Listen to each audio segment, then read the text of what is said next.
The following content is provided under a Creative Commons license. Your support will help MIT OpenCourseware continue to offer high-quality educational resources for free. To make a donation or view additional materials from hundreds of MIT courses, visit MIT OpenCourseware at ocw.mit.edu. All right, I guess I'll get started. All right, cool. So before I get into any hands, I wanted to do, this is really loud. All right. Before I get to any hands, I wanted to sort of talk about tournaments versus cash games, since I haven't really made the distinction yet. So essentially, so this is a big chart with all the differences. So when you guys play in the things online, those are called tournaments. So in a tournament, you sort of buy in for a fixed amount of play chips. In this case, it's not that relevant. It's like $1 play dollar. And then you get, for coming in the top 20% around, you're going to get some amount of play chips paid out to you. And like if you win, you get the most. And if you just barely make it, you'll probably make back like 2 play chips, so you'll profit 1 play chip or something.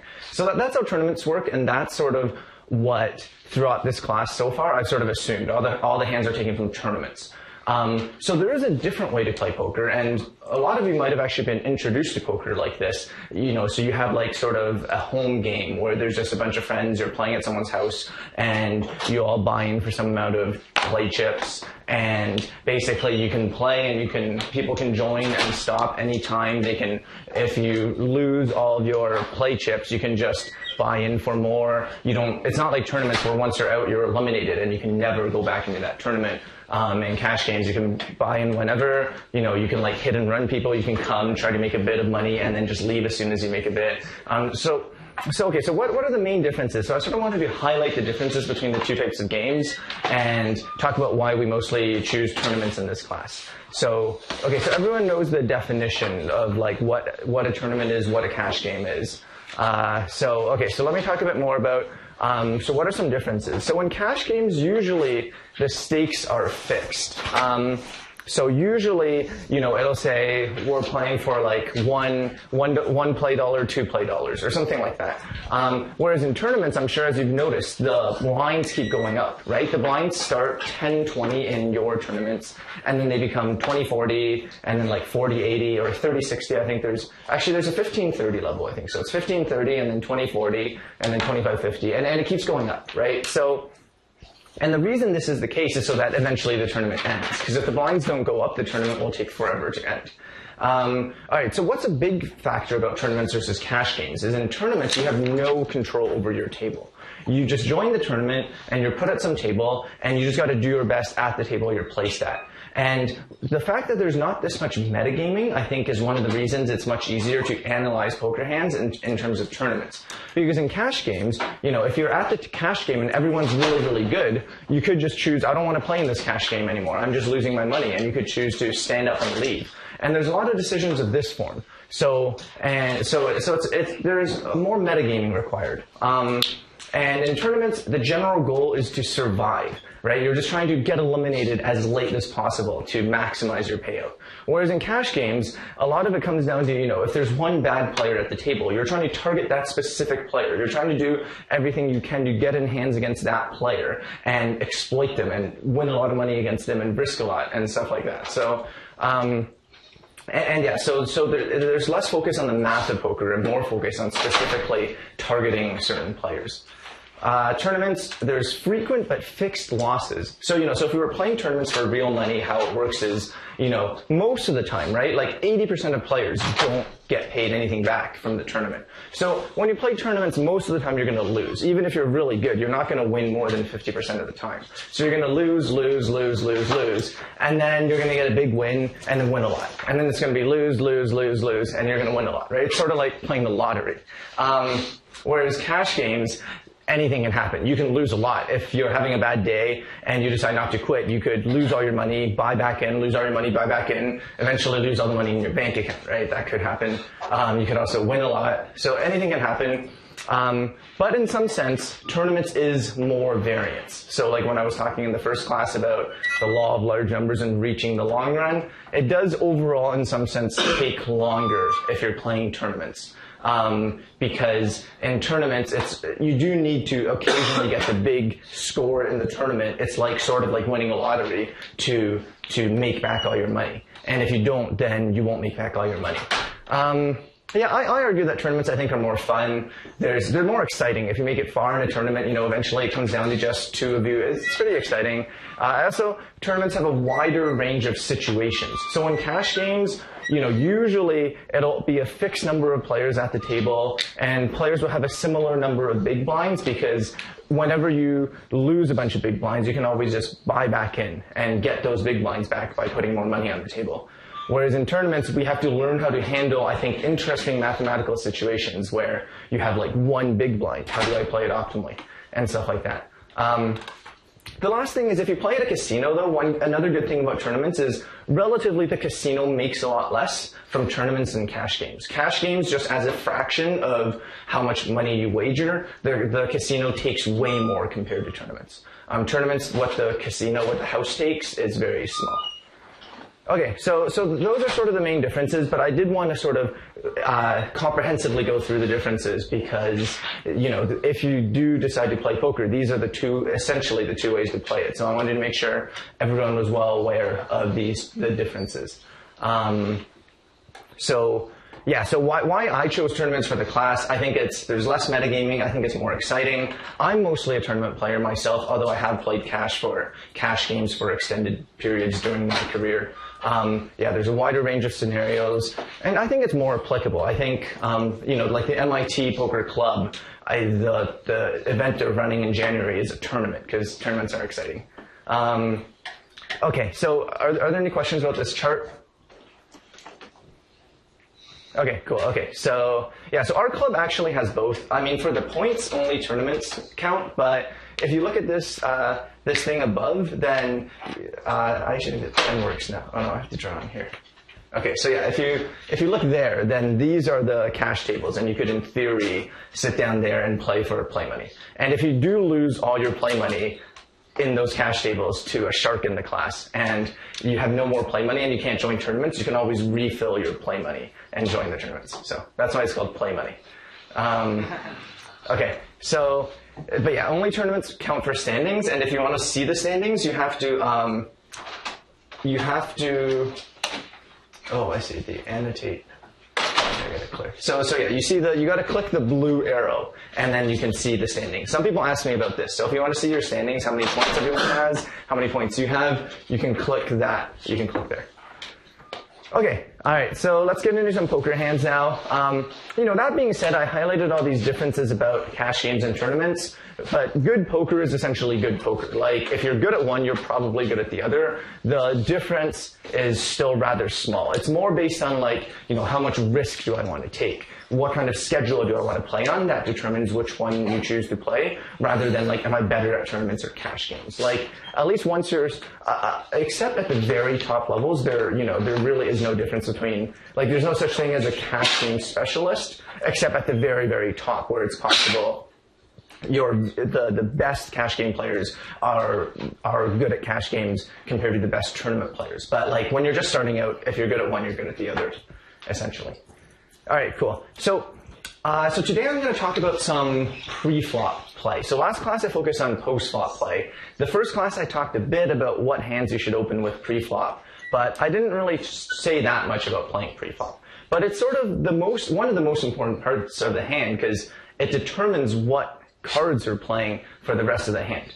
So first of all, I wanted to run through sort of some numbers. It's good to have a sense of these. You don't have to memorize all of these, but it's good to have a reasonable idea of equities of specific hands versus specific hands when you get it all in pre-flop.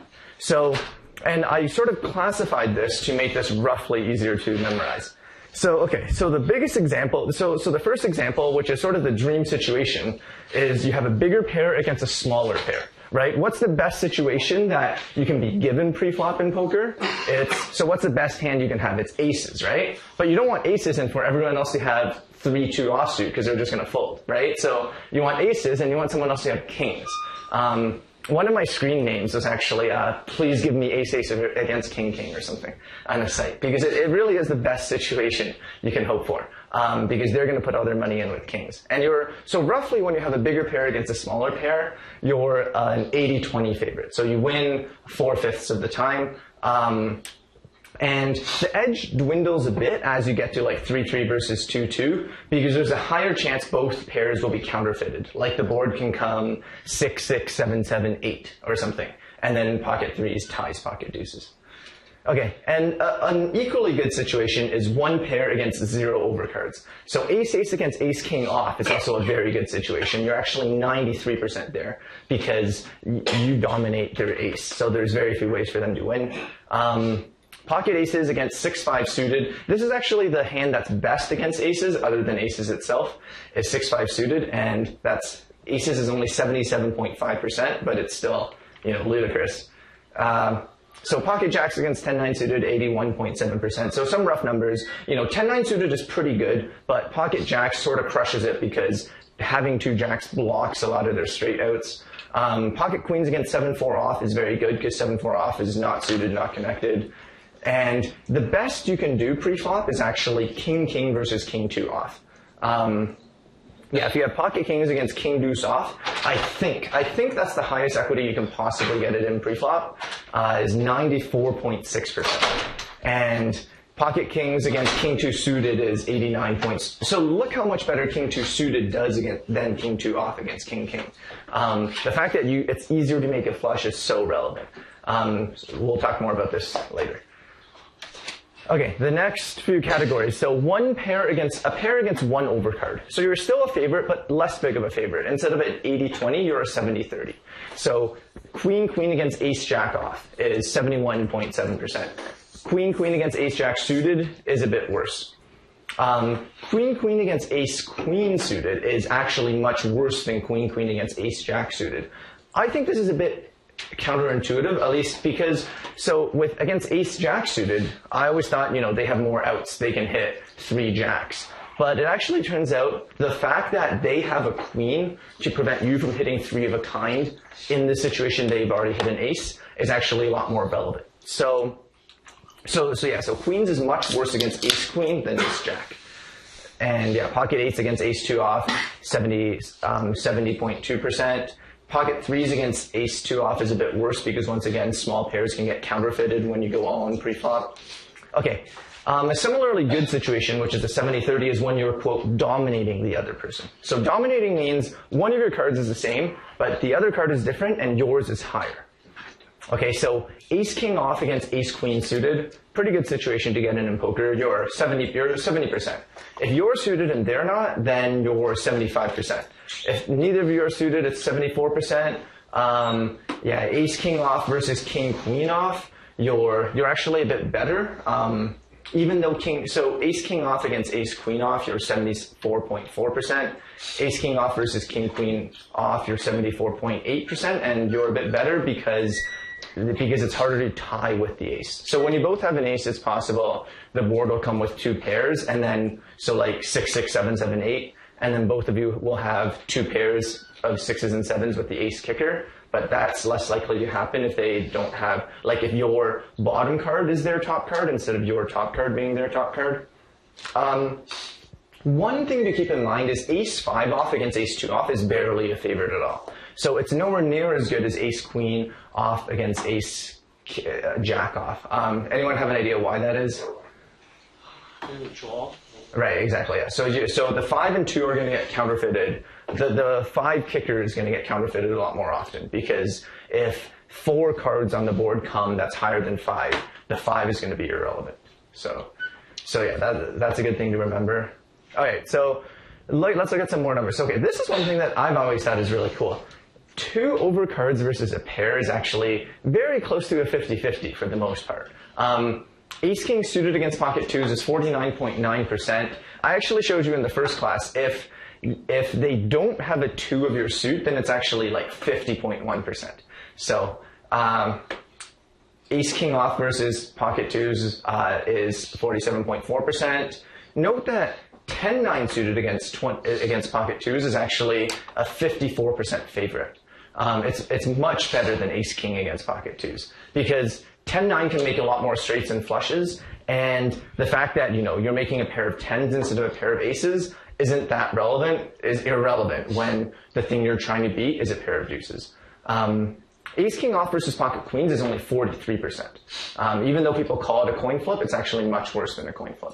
So, yeah, this is actually one of the first things that drew me to Hold'em. When I found this out, I was curious, I was wondering, the person who invented the rules of Hold'em, did they invent it so that this is a 50-50, or was it just by coincidence that it's about a 50-50? But I think it's very cool that it turns out to be a 50-50. Okay, so the last case is, there's some weird cases where all four cards are different. Roughly speaking, when all four cards are different, the guy with the highest card is going to be a 60-40.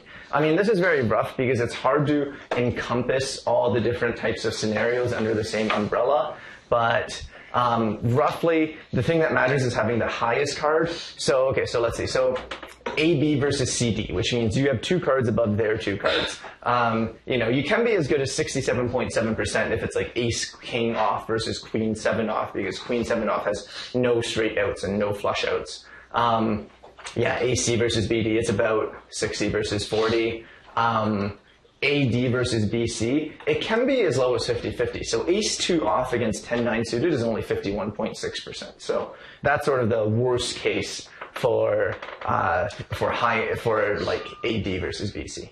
Okay, so you can look through those numbers more on the slides, and you can also get it yourself on PokerStove or a lot of websites. You can compute the equities of a hand versus another, but it's good to have some rough ideas of these categories. When is it an 80-20? When am I a 41 favorite? When am I a 70-30 favorite? When am I a 50-50? When am I a 60-40? Okay, so one thing that I hope you sort of got from these numbers is that suitedness matters a lot when you're behind and matters not that much when you're ahead.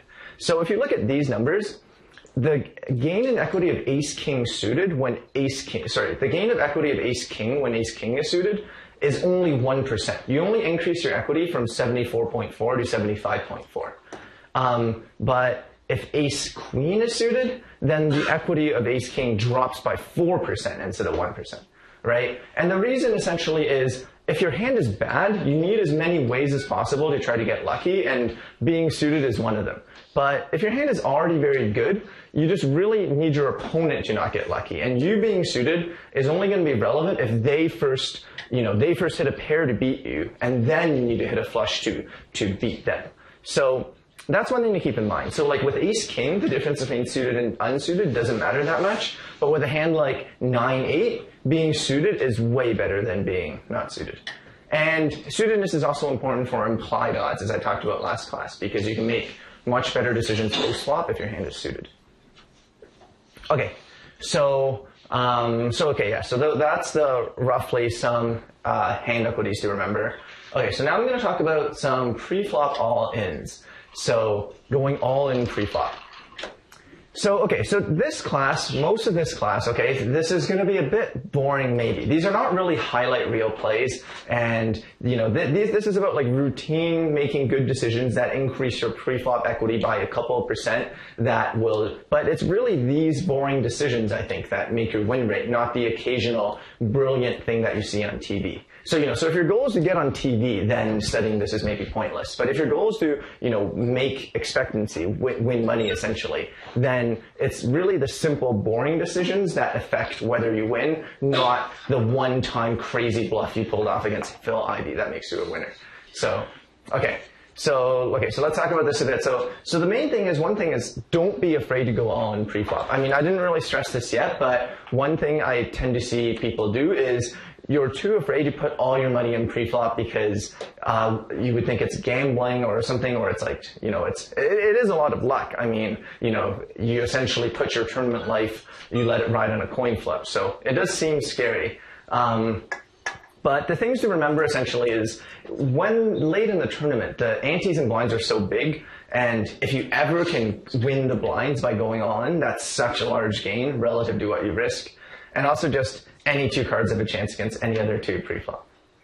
So what was the rule I said? So the rule I said in the first class is when the effective stack size is less than 12 big blinds, when there's antes, then just go all in if you're going to play the hand at all. And if there's no antes, then you need to be a bit shorter, because you don't want to risk 12 big blinds when there's no antes. So you only want to risk like 10 big blinds without antes. But this was the rule that I outlined in the first class roughly on when you can go all in. And one thing I wanted to talk about too before we get to the first example is this from the small blind. So in the first class I said your button opening range is similar to your small blind opening range. And why was this? Even though from the small blind, right? So it's when it's folded to you in the small blind, you only have to get through one more player. Whereas when it's folded to you on the button, you need to get through two more players. So it seems like you could play a lot more hands from the small blind. And another advantage of playing from the small blind is you've already put in half a blind. So the amount more you got to put in to play the pot is less, is half a blind less. But we said that being in position, right? Especially we saw this last class. Being in position is so important that the fact that you're in position on the button and not in position on the small blind meant about balanced out the advantages of playing hands from the small blind. So we said, roughly speaking, you should be similarly willing to raise hands from the button and raise hands from the small blind. But for all ins, position doesn't matter, right? If all the money goes in the pot pre-flop, then who gets to act last post-flop doesn't matter, because there's no more actions to make post-flop. So for all-ins, your small blind all-in range can be a lot wider than your button all-in range. And furthermore, I think the threshold of how many bets you can have to go all-in is a lot higher, because even with like 15, even with 20 big blinds, I often go all-in from the small blind if I know the big blind's a competent player, because from the button, I would pretty much very rarely go on for 20 big blinds, because I'm not that sad if I just raise it to 2.25 and then call, because I get to play the rest of the hand in position. But from the small blind, when I know that if they call, I'm playing the hand out of position, I really want to avoid this situation. So going all in for a huge amount from the small blind is usually okay, since there's only one player behind anyway. Okay, so let's look at a sample situation, and I'm going to first analyze it theoretically, and then I'll try to go through a bunch of examples. So do we go all in or fold here? And let's suppose we're reasoning exploitatively, right? So this was level 2 thinking, not level 3 thinking. So if we're reasoning exploitatively, what we're asking ourselves is essentially, right, what's exploitative thinking? We model our opponent, give them a probability distribution, and then play in a way that maximizes our expectation relative to the Bayesian probability distribution we put on our opponent. So, we can ask yourself, is the big blind a gambly player? Is it likely he or she will call with a wide range of hands? How crazy have I been playing? Will he give me any credit if I go all in? Suppose the pay bubble doesn't matter. So suppose it's far from, having to try to survive to make the next pay increase or whatever. So let's do this. What do we think he's calling? So I want to see what you guys think. So does someone want to give me a hand that you think he's calling, or definitely calling, or definitely not calling? You can give me a no-brainer. I just want people to. Okay, so what's the hand he's obviously not calling? Okay, good. 2-7 offsuit. What's the hand he's obviously calling? Okay, good. Pocket aces. Okay, so let's try to zero in a bit more. Okay, so let's. Okay, don't worry. So tell me what hands you think he might be calling that are a bit worse than pocket aces. What do you think he is the smallest pocket pair he's calling? Or what? Okay, if you're not sure, let me ask you, what's the smallest pocket pair you would call if you don't know anything about the small blind? So it's 15 big blinds. It's a 15 big blind all-in. Okay, who would call pocket fives? Okay, who would call pocket twos? Okay, who would call ace 7 suited? Okay, who would call queen jack offsuit? Okay, so I guess we have a rough idea of, so assuming you're playing against someone in this class, so let's just say we look at that sample to sort of guess what they're calling. So I had this range, maybe it's a bit more ambitious than what people put up their hands for. So I said they would call with any pocket pair, any ace, king 10 offsuit, king 8 suited. So this is what I said they would call with, which is 25% of hands.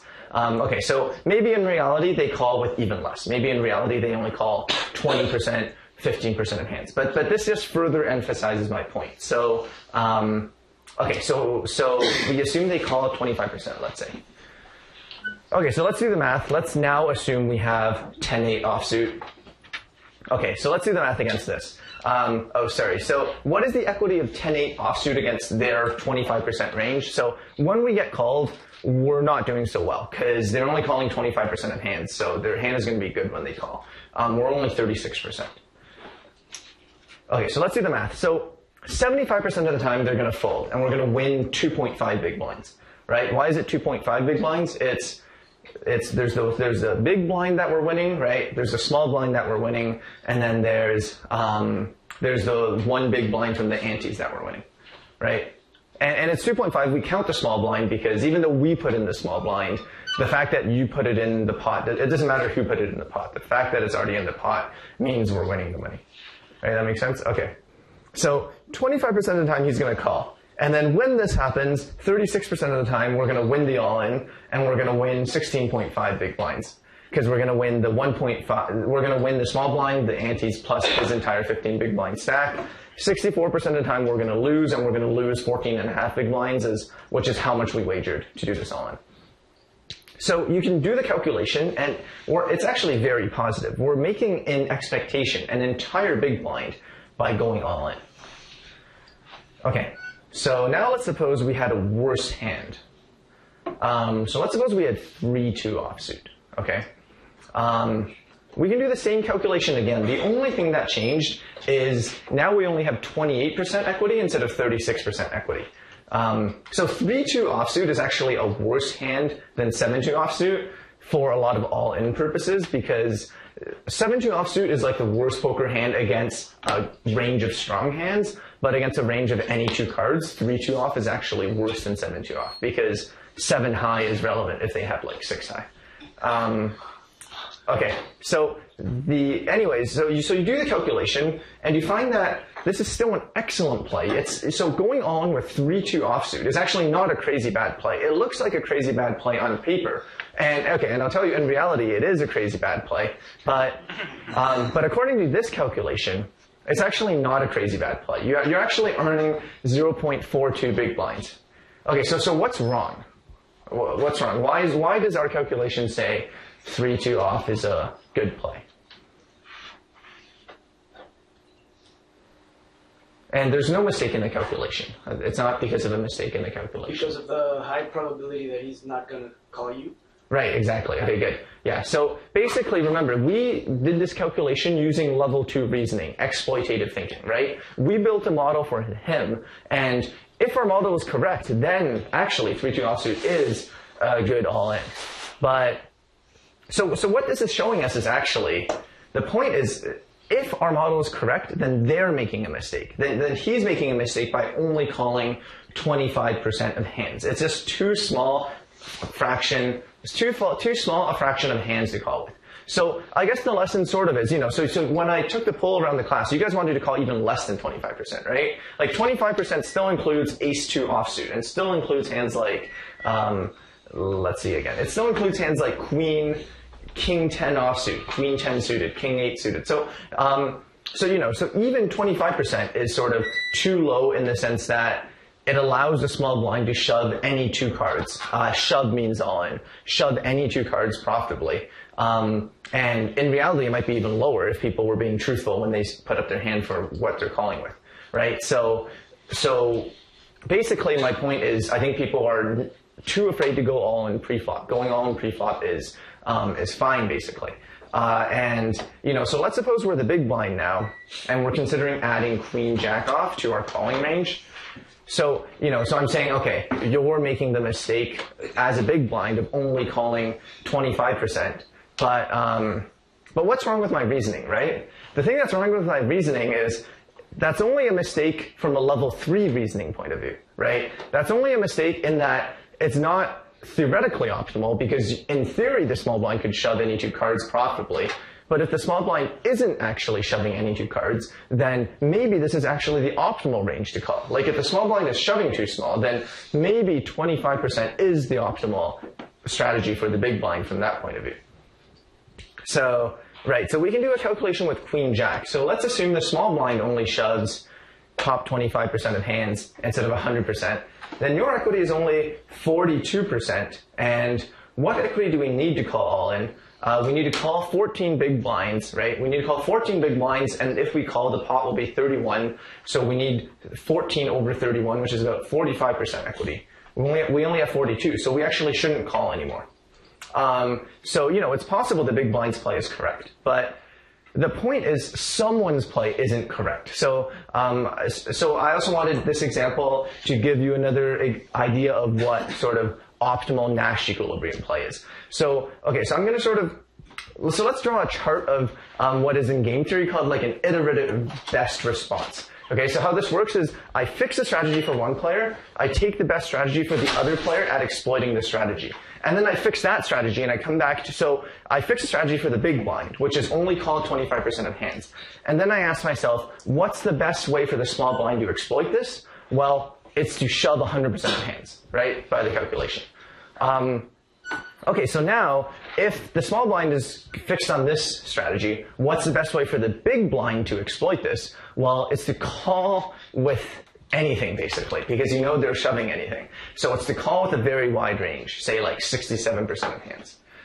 And, you know, so once the big blind is calling too much, how does the small blind exploit this? Well, now they tighten up, right? They only shove their good hands, and that's fine because they're getting paid off very often when they shove their good hands. But once the small blind realizes to shove only their good hands, then the big blind's like, oh crap, I shouldn't be calling 67% anymore. I'm going to call less, 30%. So overall, let me draw sort of a diagram of how it's going to work. So, okay, so you can see, right? 0, 100, small blind. Okay, so essentially how it works is, okay, so let me just put some markers. Okay, so how it's going to start out is the big blind calls 25%, right? Which is here, 25%. And then the small blind, to exploit this, shoves 100%. Then the big blind goes to call 67%. And then the small blind will respond by shoving 40%. These numbers are approximate, right? Then the small blind will shove too little, and then the big blind will sort of call too little, and then it'll essentially go here, and then go here, and then go here, and then go here. Okay, so essentially the point is, it's going to converge. It's going to zero in on this blue line, okay, on these blue lines. And the thing that it zeroes in on is basically called what's called the Nash equilibrium. So you can actually compute the Nash equilibrium with a computer in this case, which is what I did. And this is what the Nash equilibrium is. So the optimal thing to do is for the small blind to shove about 66.8% of hands, and the big blind to call about 38.5% of hands.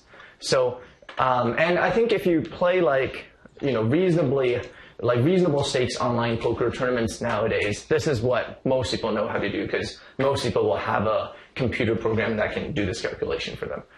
But it's quite loose, essentially. So remember, the situation was 15 big blinds, there are antes, and you're in the small blind. You should be shoving 2/3 of hands, roughly. And the big blind should be calling almost 40% of hands. And this is the ranges. And as you can see, the small blind can shove 4-3 suited. So suitedness is very important. But if your hand is unsuited, then 7-6 offsuit is a shove, but 6-5 offsuit is a shove too. But like 9-5 offsuit is not a shove because it says 9-6 off plus, which means 9-5 off is not a shove. So okay, so it's always a good idea to know the Nash ranges for pre-flop, because even if you're trying to exploit your opponent, you want to make sure you're never going too far off from the optimal play, because whenever you get too far off, you could potentially be getting exploited. And so, yeah, but I mean, you don't have to do exactly this. I'm not saying everyone should do exactly this, right? If you think you're smarter than your opponent and you have a good model than your opponent, like if you think the big blind is calling way fewer than 38.5% of hands, then you can go in with a lot more than 66.8% of hands. just make sure if you do decide to try to exploit your opponent, you do the exploitation in the right direction. Like if they're calling too little, then you need to shove a lot. If they're calling too much, then you need to shove very little. That makes sense to everyone, right? That's the right direction to exploit your opponent. And similarly, if the opponent is shoving too much, then you're going to call a lot. And if they're shoving too little, then you call very little as well. Okay. But what's good about the Nash equilibrium strategy is you know you can't be exploited. You know no matter what they do. The optimal, basically, the reason why this is called the convergence point is because if the small blind is shoving 66.8%, the best for the big blind to do against that is 38.5%. And the best to shove against 38.5% calling range is 66.8. So it essentially converges. That's why it's called an equilibrium. So hopefully this gives you a more concrete example for those of you who haven't seen like what a Nash equilibrium is exactly, of what I mean by like optimal level 3 reasoning play.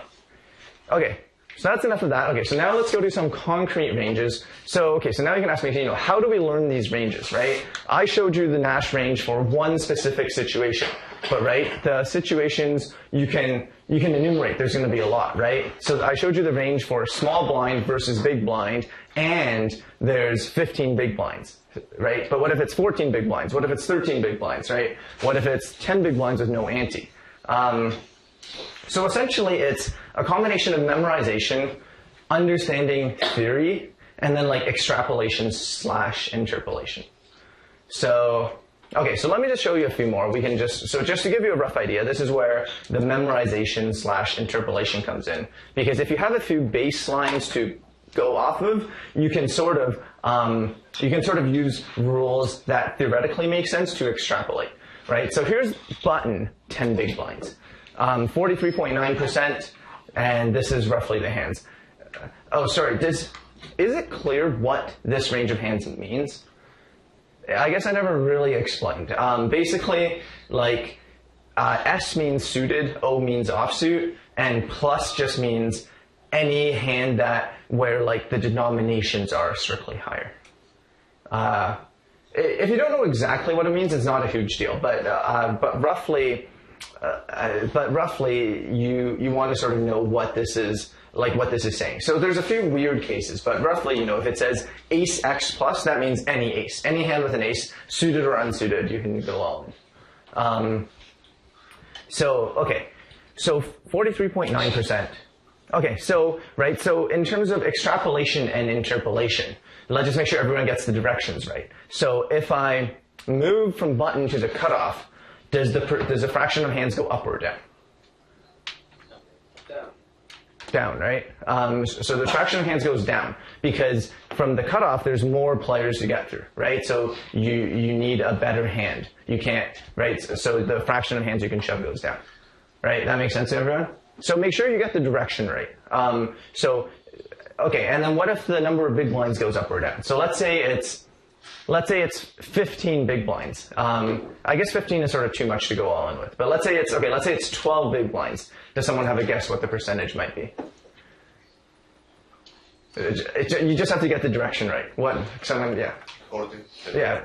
Okay, yeah, 40%. That's about right. Yeah, that's about right, basically. So the percentage will go down a bit. And what if you only have 5 big blinds? Does someone want to guess the percentage? 60. 60. Yeah, that's about right. Okay. So try to get the directions right. If you have a few baseline points and if you can get the directions right, that's a very important first step. Okay, so here's another data point.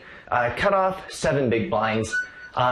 It's 38.8%. So notice that the cutoff, this situation compared to the first one, you're one position worse because you're cut off instead of button, but you're risking a lot less. You only have 7 big blinds, but the percentage is still going down. So I think I said this first class as well. The position matters a lot more than the number of big blinds because for the number of big blinds, even though you're in some sense risking a lot more as you have more big blinds, it's also harder to get called. If I go all in for 10 big blinds, they're going to fold a lot more than if I go all in for 7 big blinds. So that's why the position actually matters a lot more than how many bets. Okay, so low jack, so that's high jack -1, so that's 2 over from the cutoff. It's only 10 big blinds is only 23.4%. but it's still nothing, not nothing.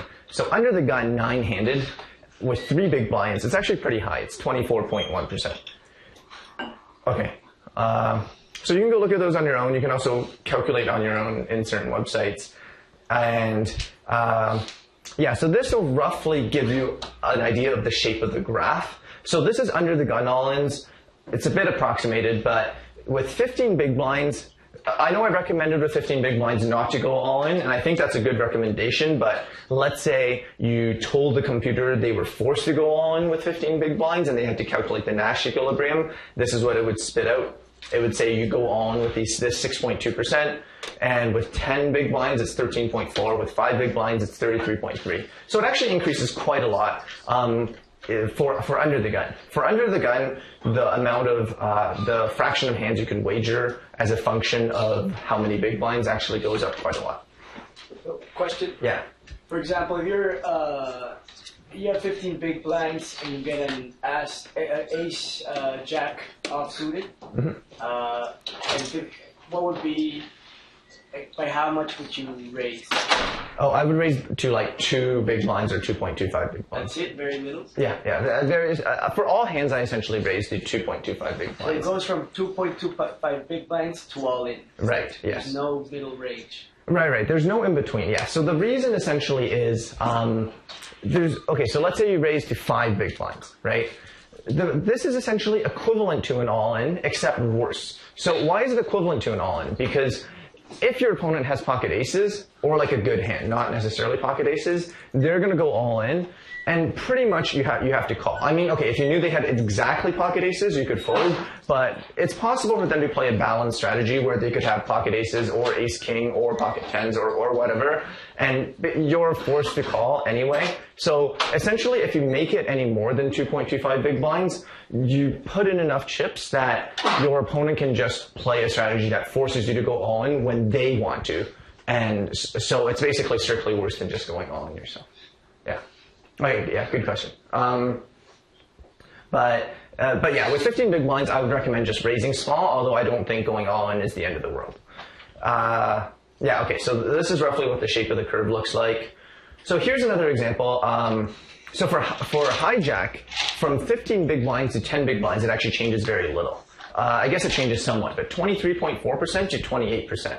And then with 5 big blinds, it goes up very fast. So as the number of big blinds goes down, it increases a lot, but the change from 15 to 10 isn't that much. I guess under the gun it's a lot, but for hijack it's not that much. So just give you some ideas. You know, I don't expect everyone to do this perfectly. I gave you a bit of data points. Just try your best to extrapolate a lot. Try your best to extrapolate / interpolate.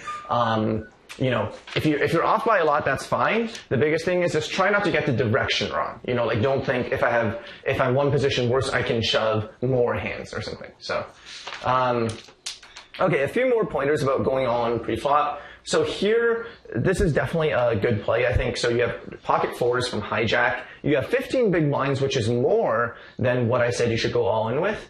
But going all in is a good play instead of just raising to two times the big blind, because small pairs, while having good implied odds when very deep. So in the last class, I talked about set mining. I said small pairs are great when you have like 100 big blinds, because you can try to hit 3 of a kind and just win a massive amount of money when you do. But they actually have terrible implied odds when it's like 20 big blinds deep, because you only hit 3 of a kind 1/8 of the time. When you do, the total effective stack size is not enough for you to recoup your losses. And when you don't, you're just always going to be sitting there with a pair of 4s, and there's always going to be higher cards on the board. It's going to be like ace, jack, 10, and you're always playing a guessing game. Does my opponent have a better pair? And you just can't make good decisions. So that's why with small pairs, just going on, even for a lot of big blinds, is reasonable. So yeah, here's another example. Queen 8 suited, you wouldn't go all in with that. You normally would just fold under the gun if you had a lot of chips, but with only 5 big blinds, going all in is fine. Another factor that's actually sort of relevant here is, this is sort of a higher level thing, but it's good to keep in mind, is when you're under the gun, in some sense, you have the least to lose by busting the tournament. So by going all in, you're risking busting the tournament. But so this is not true in a cash game, but in a tournament, it's true. You want to go all in from under the gun when you're really, really short. You have very little to lose by busting the tournament, because if you don't bust the tournament, the next hand you're the big blind, which really, really sucks. So even though you've busted the tournament in a situation where the next hand you would have had to pay the blind, which is 1/5 of your stack in this case. So going on is okay. Ace-2 suited is another example of a hand that's pretty good to go all in with, because if they have a better ace, you're still suited, so you have chances of catching up. And the fact that you remove an ace, like there's less aces out there for them to have, is quite relevant actually. The fact that there's 3 aces out there for them to make a good hand to call you with, and them being 4. Everyone know what I mean by that? So if you have an ace, there's 1 less ace out there to go around. Yeah, so I'll go all in here. Okay, and yeah, here we have 17.5 big blinds from the button, but I think going all in with ace-4 off is fine, basically. So it's a lot. It's 17.5 big blinds, but once again, ace-x offsuit has terrible implied odds. It also protects your small pair shoves a bit. So you know, when I said this pocket 2's hand, this pocket 4's hand, I said you can go all in for 15 big blinds. But what's one problem if you follow this strategy exactly? It's whenever you do this, your opponent knows you have pocket 2's or pocket 3's, right? Then what can they do? They can call with 10-9 suited, which is not a good hand. 10 high against a 15 big blind shove shouldn't be possible, but they can. So if you also do this with ace-x, it protects you a bit. Yeah, with 7-6 suited, I think it's also okay. This is a similar story to pocket deuces.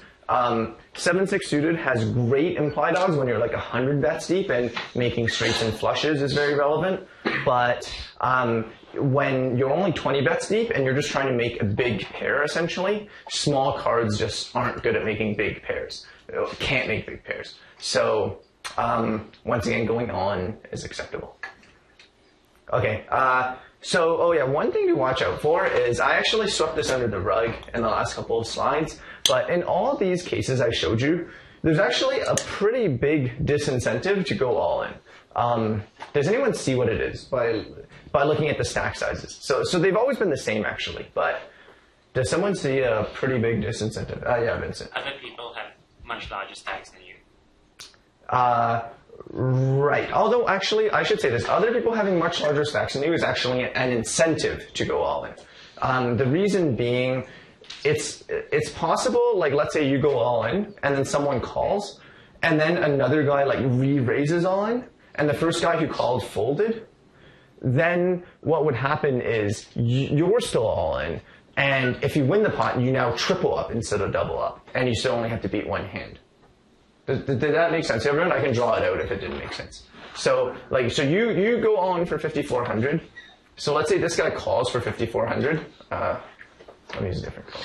This guy calls for 5,400, and then let's say this guy goes all in for 12,000, and then this guy folds, which he shouldn't be doing because he definitely has odds to call. But let's say he does fold. Then the situation is great because how the rules work is now the pot. So now this guy is going to get back 6,600, and the pot, but 5,400 of his is still in the middle, and essentially there's this 5,400, this 5,400, and your 5,400, and you're only against his hand, and if you win, you get all the money. So you actually triple up instead of double up. So that's actually a good incentive. But yeah, that's a good observation. So yeah. So, because you're going all in is profitable because there's a high probability of other people folding, but if 2 people call or 3 people call, you get a lot of people can call, and then your odds are not very good when they call. Right. So yeah, that is relevant. Yeah, so multiple people can call, but the Nash ranges that I presented do take that into account. So the Nash ranges, the Nash calculations do take into account that multiple people can call. You have to look carefully at the stack sizes. Yeah. Big blind only have 2,100. Right, good. Damn, I wish I brought one of those gift certificates. Okay, I still have some, but okay. So this is actually very relevant, and I swept this under the rug, but let me clear the annotation. The big blind only has 4 bets, only has 4 big blinds in this situation. And they're basically guaranteed to call. You know, that's not a terrible result for you because there's a good chance they just have absolute trash and Queen 7 suited is better than them, but it's still worse than being able to steal the big blind for free. So the fact that the big blind is so short here that they're basically almost guaranteed to call, maybe they'll fold like 3-2 offsuit, is really, really bad for you because your chances of just taking down the blinds without having to win an all-in is a lot lower. Does that make sense to everyone? So it's hard to do when you're just starting out, but it's good to pay attention to all the different stack sizes. And if there's someone behind, like someone in the blinds who's very short and who's almost guaranteed to go all in, then you should be a lot less incentivized to try to steal the blinds. Yeah. All right, guys, I'm gonna get started again. All right, so. Okay, so I'm going to give you a few more examples of sort of extrapolation. I know this is a bit boring, but to be honest, I think, this is less exciting than, playing post-flop and reading your opponent and trying to, like, read what cards they have and trying to make tricky bluffs. But really, in tournaments, the best skill you can have when just starting out is knowing when to go all in. Because if even if you're pretty good at it versus very good at it, the fact that because most hands just come down to going all in pre-flop, if you can increase your equity every time you do this by even 1%, that's a huge gain in terms of how profitable of a player you'll be. So yeah, it's a bit boring, but just try to bear with me. This is the most important skill in tournaments, essentially. Okay, so I wrote down on this graph sort of the most number of big blinds I'm willing to risk all in for from each position. So I want to sort of illustrate a concept. These numbers are actually quite ambitious, by the way. I think I made this maybe 4 years ago when I was trying to play exploitatively against the fact that the average player was too tight. The average player was not willing to call often enough. So you would be able to shove more hands than Nash because most players don't call enough. Nowadays, I think people are getting closer to Nash, so you can't really be this ambitious anymore. All these numbers should go down a bit. You shouldn't be going all in for that many bets. But nonetheless, the graphs illustrate the same point. So I wrote down in black how many bets I'm willing to risk from each position with ace-4 offsuit. So notice that from the button, it's huge. It's 22. But under the gun, it's a lot smaller. It's only 7. And roughly it decreases as like a 1/x curve, as like a inverse curve. And that's sort of intuitive because, if you shove from the button, you need to be the best out of 3 hands. So it's 1/3. And then you got to be the best out of 4. So it's 1/4 and then 1/5, 1/6, etc. So the graph is roughly, I don't know, let's say 88 over number of hands remaining, or I don't know, something like that. But I want to show you a similar curve with 7-6 suited. What do you notice about these two curves? It's much more linear than the other one. Right. So this one is very curved. This one is 1/x. This one is maybe there's this one it's a lot flatter, right? It's 9.5 under the gun, which is more than 7.7 for ace-4, but ace-4, it's 22 from the button, whereas for 7-6, it's only 19.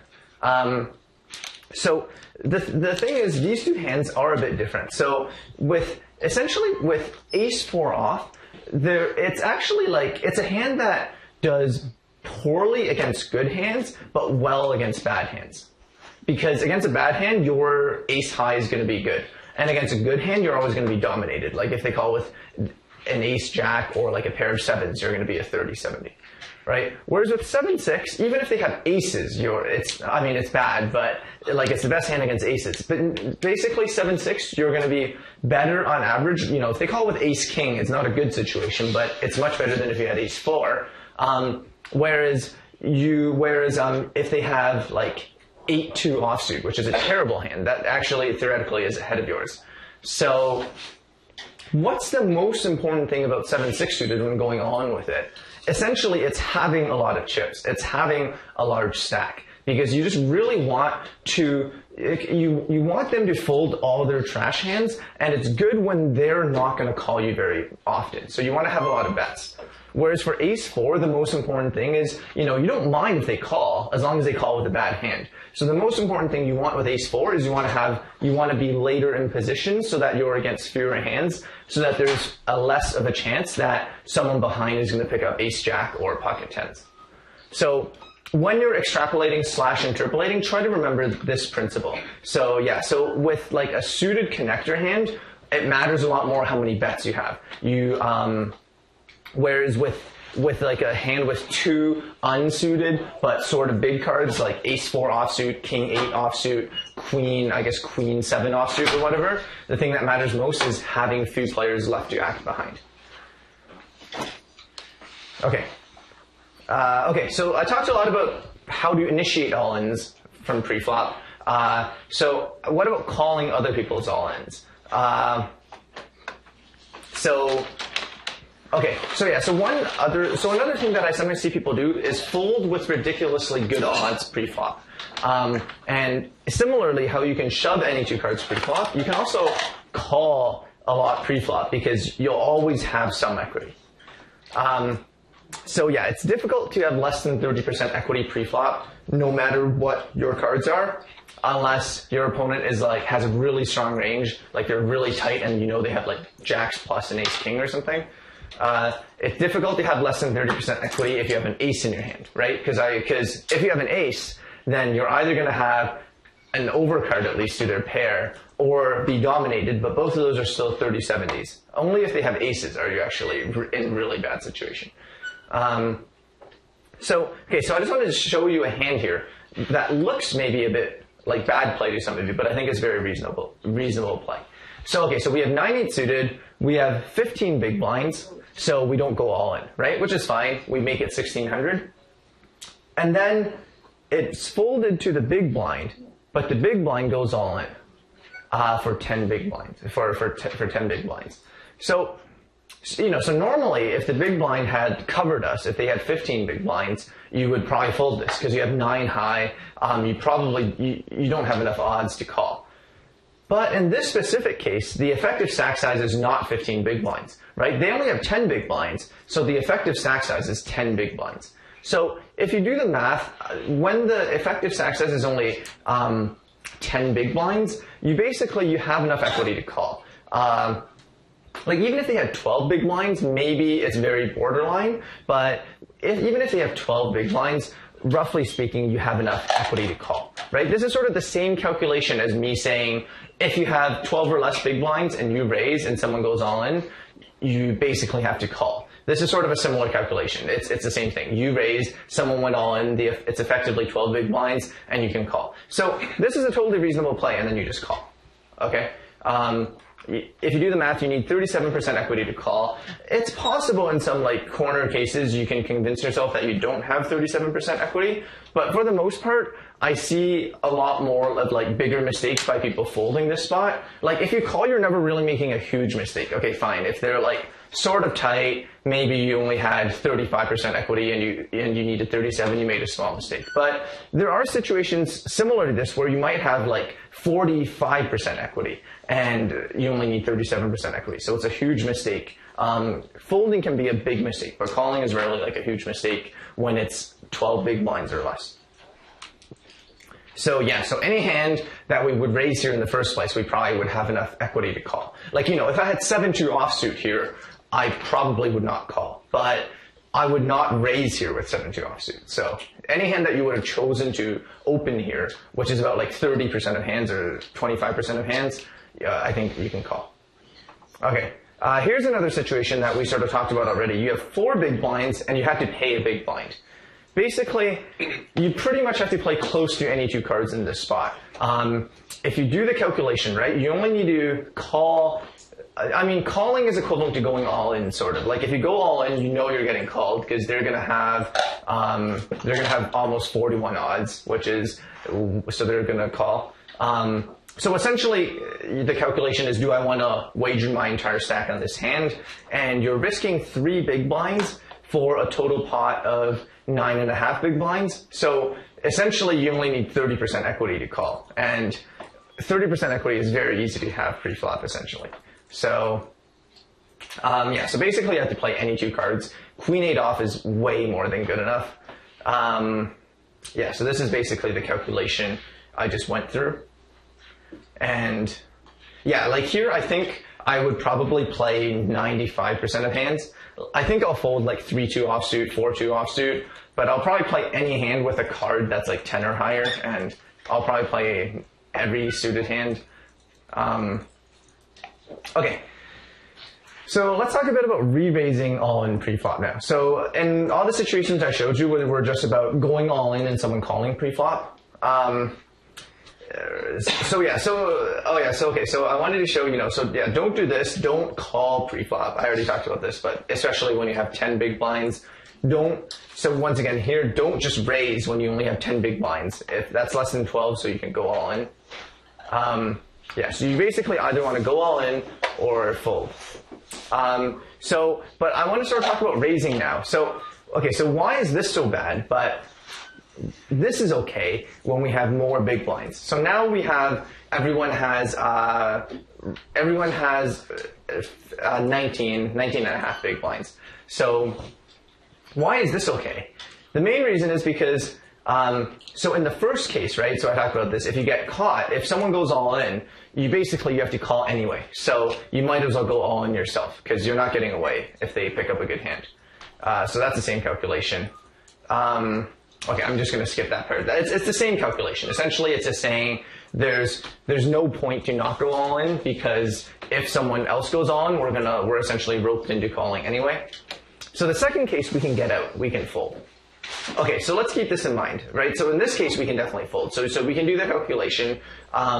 In this case, we need to call 17 big blinds to win a total pot of 40.5. We need 42% equity, and we almost certainly don't have this because we raised from early position. They went all in against an early position raise, so they probably have a good hand. We're almost certainly going to be a 30-70. Okay. So yeah, so let's look at whether we call or re-raise. So for re-raise sizing, okay, so now let's put ourselves in his shoes. If he's re-raising, sort of the same principles apply when you're re-raising. So the advantage of re-raising to a small size is that, what if it's deep enough where he could re-raise and we could like 4-bet, go re-raise again and go all in. Then they could fold if they were intending to do that. The advantage of re-raising to a large size is you deny your opponent the odds to call profitably. And once again, if your re-raise size would cause you to commit a critical portion of your stack such that you can't escape, you're going to go all in anyway, then you might as well just re-raise all in. So it's essentially the same principles, but let's see this in action. So this is what you don't want to do. And I see some players doing this, which is fine because I've never really explained this in class. But if someone raises, let's say to 2,000, you don't really want to just click the raise button. This is what would happen if you click the raise button, because he raised 1,200 from 800 to 2,000. So if you click the raise button, this is the minimum amount you can raise. You can raise it to 2,000 plus 1,200. But if you look at the odds they're giving him, it's actually ludicrous, right? They have to call 1,200. So they have to call 1,200, and the pot will be 550, 200, 60, 400, essentially 7,200. So yeah, so it's 6 to 1, right? They got to call 1,200 into a pot of 7,200. So this size is basically way too small. So how big do you want to make it? So roughly speaking, you want to make it 2.5 times their open. I think that's a reasonable rule. There's a lot of factors that can affect this, but if you're not sure what to do, a reasonable rule for re-raising pre-flop is 2.5 times what the original guy raised. If you're out of position, you might want to raise a bit more because there's more incentive for them to call if they can play in position post-flop.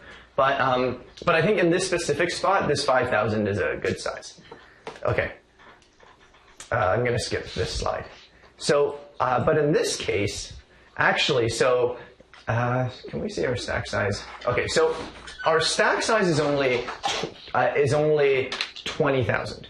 So in this case, I think going all in, it's a bit big. So, so the thing is, if you're gonna re-raise, it's the same principle again, where if the amount you re-raise to is sort of like more than a quarter of your stack, which sort of means you're sort of committed and you can't escape, then you might as well just go all in yourself.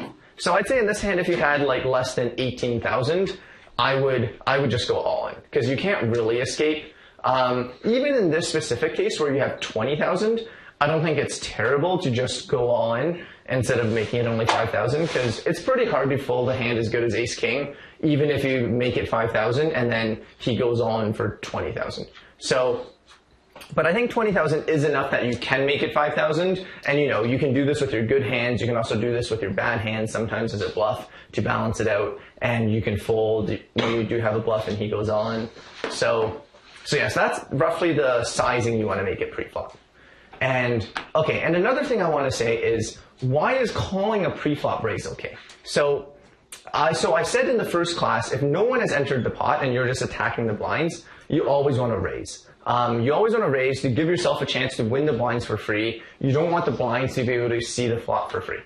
But if someone has already raised, I think it's okay to call. I mean, a hand like ace king is sort of too good, but if you had ace jack suited or ace queen suited, I think like just calling is fine. So why is this? So it's because the reason why in the first case there's no real advantage to not raising, like just calling, is because the big blind, if the big blind has a good hand, they can still raise anyway. So it doesn't matter. But in this case, there isn't a huge incentive to not re-raise, right? What is the huge incentive here? It's, so let me go back here. What's the huge incentive to just call for 2,000 instead of make it 5,000? Is if you make 5,000, if you make it 5,000, then you give him the option to go all in, right? This is a huge difference. In the case where you're just raising the big blind, they can't go all in. But here you're giving him an option. So that's why you just want to call sometimes, so that they can't have the option of going all in. Okay. So this is a good example. So it's so this is now a different scenario, but it's very deep. The blinds are only 2550, and players have like 8,000, which is, I guess, 160 big blinds. And here, calling is definitely a positive expectancy play because you're in position. It's very, very deep. There's a lot of money still to play for, and you're in position for all the rest of the hand, which is great. This is a good play. So if you raised in this spot, it could lead to disaster, right? So what happens here is you raise, and then now hijack -1, the guy who originally raised, they now have an option to re-raise again, which is what they do. And now it's just terrible. We basically have to fold. We could call if we're feeling lucky, but we basically have to fold. And I mean, I think calling is actually in reality a reasonable play. But basically, it's a much worse situation than this one where we just called. So yeah, that's a demonstration. So if someone's already raised, you can just call. I'm going to talk more about this next class as well, like a pre-flop strategy against someone who's already raised. But that's one thing to keep in mind. Another thing I want to go through quickly is how to deal with callers. So I've said that you should never be just calling the pot when the pot hasn't been raised, but people will inevitably make this mistake. And usually if someone, if it's folded to someone, no one's entered the pot yet, and someone just calls, we call, the term in poker is a limper, which is a bit of a derogatory term. Poker actually has a lot of derogatory terms, which is a bit unfortunate, but I sort of have the tough decision of, either you making up my own terminology, but then if you go into the poker world, no one understands what you're saying, or I use the same terminology, which is derogatory. But, okay, so we're just going to call them limpers. Either way, so you need to be prepared and raise their limps, but you do need to change your raise size if there's limpers. So let's say normally when it's deep, you decide to raise 3 big blinds. Which is fine. I mean, I said raise to 2.25, but I think it's fine if you raise to 3. It doesn't matter that much when it's deep. You can raise to 3 to play bigger pots. But if there's a lot of limpers ahead, then you want to make it more than 3 because there's already money in the pot. So if you only raise it to 3, you're actually giving them too good of odds to call. So let's say in this case, I only make it 3. If I only make it 150, then, by the time it's folded to the last guy, their odds of calling are going to be, they have to put in 100 into a pot of 375, right? So that's like 3.75 to 1 odds. So that's too good. So roughly the odds, the rule is take whatever size you were going to raise to, and then add a big blind for each limper. This essentially makes it so that the odds are the same as before. So in this case, if you were going to make it 3, I would make it 3 plus 1 plus 1 plus 1, because there's 3 limpers. Okay, and of course, like, you know, if you only have 15 big blinds, then in this case, instead of raising it to 6 big blinds, you might as well just go all in, right? The fact that you only raise to 6 big blinds instead of going all in is predicated on you having at least like 25 to start the hand, or something where it's enough to escape if something weird happens after. Okay, I'm going to finish off sort of showing you some more simple pre-flop situations. I think, so the theme of this class is sort of, you know, being boring. Oh, I'm sorry about this slide. So being boring, being simple, just playing on simple probabilities and using calculators is, you know, can get you very far in poker. And, you know, I will go through, you know, crazy bluffs and exciting hand reads and stuff like that as well. But this class, I sort of wanted to stress the simple things that I think are good. So you know, here, this is a situation. So here you have 4-3 suited. You're too scared to go all in. Can I raise to 2 big blinds as an alternative? Oh, so you're the button. Okay, so the button only has 8 big blinds. They started the hand with 1600, and they make it 400 with only 1200 behind. So I want to show you why this can go wrong. Okay, why is it bad if you don't follow the all-in rule? Because now, let's say the big blind has 4-3 suited. Well, if you went all in for 8 big blinds, they'd have to fold their 4 high. But, yeah, okay, I'm not going to run through the calculation again. But the problem is now, if you only make it 2 big blinds, they can actually call your small raise with 4-3 suited. And they have 4.5 to 1 odds, and that's definitely good enough odds for them. So essentially, so if our hand has 40% equity against his range, then it's going to be plus EV. So essentially, they're going to call, and they're not going to raise the 4-3 suited. So basically, so the fact that we didn't go all in gives them an option here. With their good hands, they can go all in and rope us into getting all in anyway when we're the button. And with their bad hands, like 4-3 suited, that they don't want to go all in with, they can still call and see a flop. But the point is, we're essentially, so yeah, this is essentially their strategy. You can read it. I'm not going to read through the slide now. But the point is, we're giving them an opportunity to make a better play than they otherwise could have. If we just went all in, the choice is theirs. They either call or they fold. But here, they can take their best hands that they want to get it all in with and go all in, and we call. Or with their worst hands, like 4-3 suited, that can still call to see a flop, they can call and see a flop. And we're just letting them realize a lot more equity than we need to. So, you know, okay, let's say, okay, fine. If you want to get around that, you can make it 800. And, you know, if we make it 800, it's more or less equivalent. So if they were going to fold, then they were still going to fold. If they were going to re-raise on, then we're still going to call. And then, you know, it's mostly equivalent. I'd say in this exact situation, making it, if you raise to 800, it's pretty much the same as making it 1600. But on some off chance, it's still possible you're giving them a free option. Like, you know, like maybe their better play with 4-3 suited is still to just call, and then if the flop comes really, really bad for them, like ace, ace, king, maybe that's not even that bad, but like 9, 8, 7 or something, I don't know, they could maybe fold. So basically, I think just keeping it simple is good.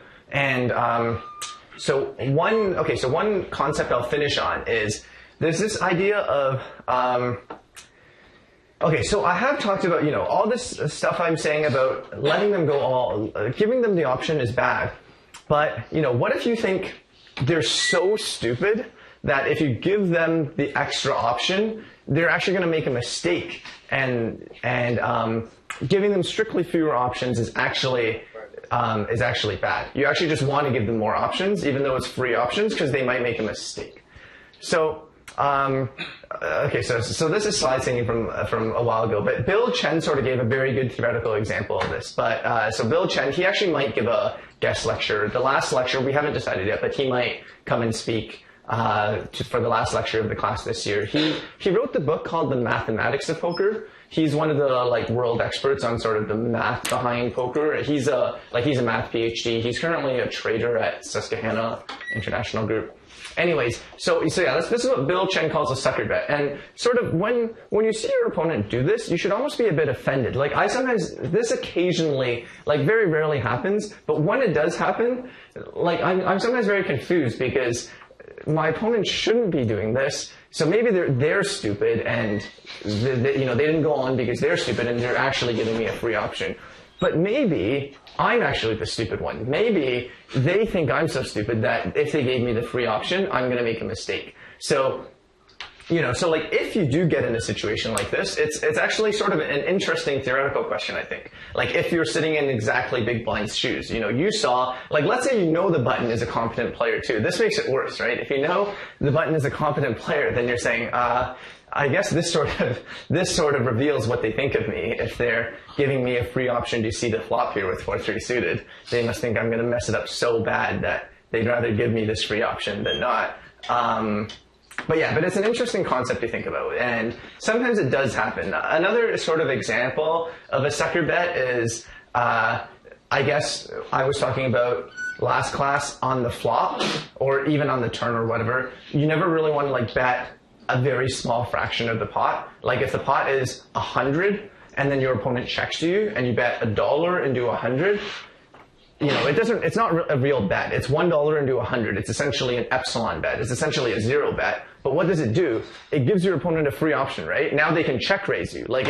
Now it's saying, okay, I bet $1. Now you have a second chance to bet on the flop, right? You check the flop, but I'm going to bet $1 into 100. And now if you want to make it 50, you can re-raise my $1 bet to 50, and now if you want, you can. And if you think your opponent's going to make a mistake, you can try to do this. It is a very specific exploitative strategy, but it's interesting in that it's so obvious as an exploitative strategy. So, anyways, okay, I think it's an interesting theoretical thing. Okay, yeah. So I guess okay. So I think a few more examples. So once again, these are all simple hands, but I just wanted to show you. There's the only way you can mess up this hand is by not going all in. You only have 15 big blinds. Someone's already raised a lot. You don't really want to try to do something cute like slow playing, especially if you had aces, maybe slow playing is okay. But with just ace king, any hand has so much equity against you, and you just want to go all in. Here's an example where someone in a late position raises and you have a pocket pair. You can go all in, and this is pretty good because you do pretty well against their range that calls you. So this is a pretty good play often. I'll talk more about this in future classes, but if you're defending your blinds, often with small pairs, re-raising all in, even if it's for a lot of bets, is a reasonable play because the hand, they might even fold pocket threes, pocket fours. I think it's quite likely. I think the Nash equilibrium is to fold pocket threes, pocket fours if you have enough chips. But when they do call you, even if they have a hand like ace king, you still have 50% equity, right? So small pairs are pretty good at just re-raising all in against late position steals. So all in here is good. And so the last example is also easy. It's essentially saying, so under the gun, raises, hijack -1 calls, you have a great hand on the button and only 20 big blinds, you just go all in. There's no reason to be cute and make it like 8,000, unless you were trying to sucker your opponent. I'm gonna stop here, and then so next class I'll maybe run through a tournament history next class. I'll show you guys a history of me playing a tournament and try to discuss some of those decisions. That'll be one of the next few classes. All right, cool. Thank you.